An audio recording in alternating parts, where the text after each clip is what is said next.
What a social movement. As Brendan has said before, this is the greatest social movement since the 1913 lockout. And here we are, we stand in the shadow of Larkin's statue. On the way here today, I walked close by Leinster House, and I'll tell you there was a stench of corruption pervading the whole place. But we come here to the GPO, and I get the sweet scent of revolution in the air.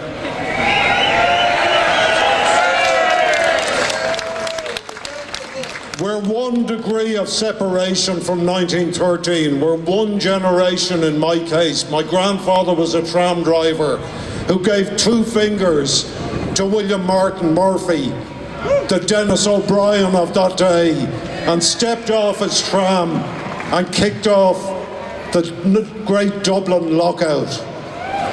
And at that time, the leaders who would emerge in the GPO and on the proclamation were worried that the Irish people were a busted flush, were a spent force, had no sense of their own pride or their own nationality or their own well-being. And the 1913 lockout changed that.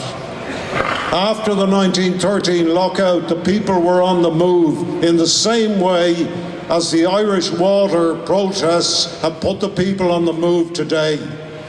So that 100 years ago, we see the same forces that opposed the workers in 1913, tyrannical government, a business class that's driven by insatiable greed, and a press that is universally against what we are doing and what they were doing in their day, and owned again, don't forget, in 1913 by William Martin Murphy, and to a large part today by Dennis O'Brien, the corrupt oligarch.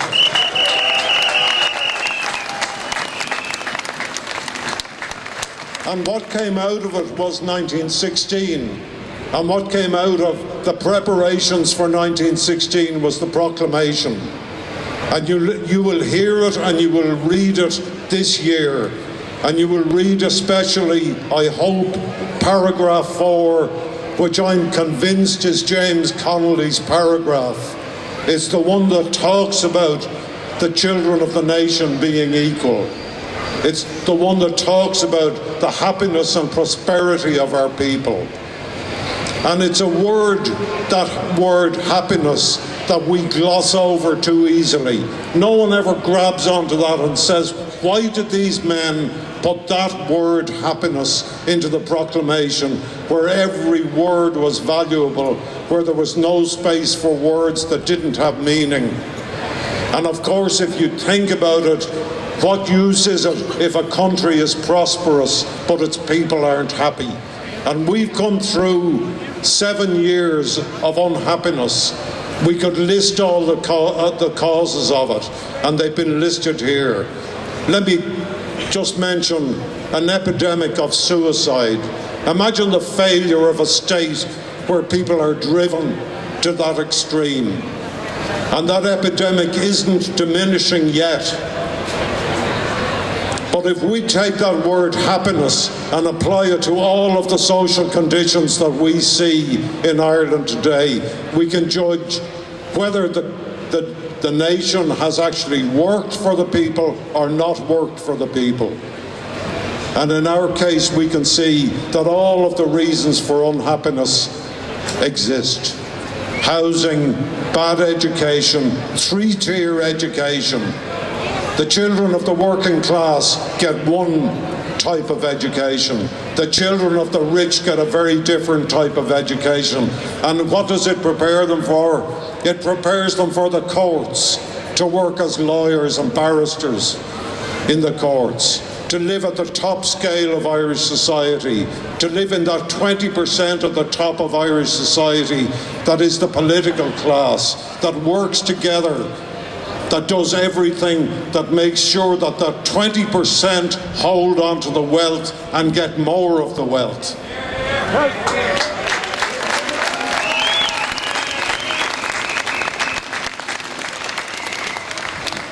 So what we have to do is, in the year of the centenary of 1916, the year of revolution, we have to remember that revolution begins in the imagination. It's the first place, it's the place where each of us starts to think about what can we make of this country. Not what was made of it in the past, which is a shambles. In every generation since 1922, the people have been driven into the ground by these chancers and shysters. Charlatans is the word. What we can do is, in 6 weeks' time, and between now and 6 weeks' time, we can be like fish in the river swimming in a shoal. We can sidle up to strangers in the street and engage them in conversation about what way they might vote next time out. And we have a chance. But we only have a chance, as it has been said here on the platform, if we put petty differences to one side and if we work together in solidarity and if we keep our eye on the goal. When these men signed the proclamation, they knew they were going to be dead in a matter of days or weeks. When the revolutionaries left their homes on that morning and said goodbye to their families, they never knew if they'd see them again.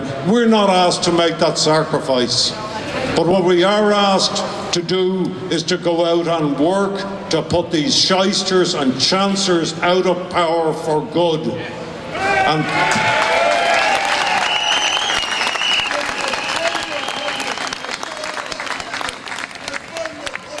And in 3 months' time, on the 24th of April, the anniversary of the revolution, we'll assemble here for the Citizen Centenary commemoration. We'll put politics to one side and we'll join as citizens with no one above anybody else and no one below anybody else. And we'll do honour to the men and the women who went out and left us this gift. But the gift they left us is unfinished. The counter-revolution stopped the Republic in 1922 deliberately. Cumann Gael, which is Fine Gael's ancestor, set out to create an Ireland that was for the 20% and not for the 100%. And that's unfinished business that is our duty to complete.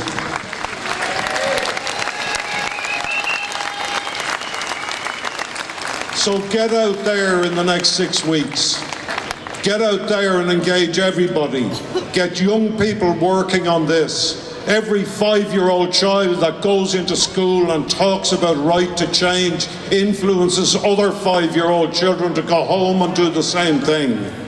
So don't discount anybody because of age, whether they're my age or the opposite end of the spectrum. Engage everybody in this fight, because this is the one golden opportunity in the year of the centenary of the 1916 revolution that we can put that republic that they dreamt of for us, not for them. They dreamt of it for us.